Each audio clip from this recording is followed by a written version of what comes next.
हामी सबैले बोल्ने एउटा कमन वर्ड के हो थाहा छ साथीहरू? त्यो हो, मेरो त सपना कहिले पनि पुरा भएन, म जे सोच्छु त्यसको ठिक उल्टा हुन्छ। किन मेरो मात्रै सपनाहरू पुरा हुँदैन? किन मैले सोचेको कुराहरू पुरा हुँदैन? यो हामी सबैले सोच्छौँ। तर यति याद गर्नुहोस्, जति पनि अहिले संसारमा जो पनि व्यक्तिहरू उच्च स्तरमा हुनुहुन्छ नि, उहाँहरूले पनि आफ्नो लाइफमा धेरैपल्ट यस्तो ठोकरहरू खाएर त्यहाँ पुगेका छन्।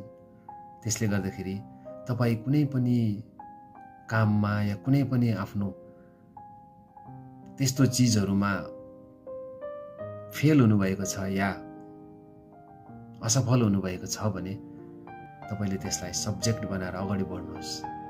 एक दिन अवश्य तपाईले देखेको सपना पुरा हुनेछ।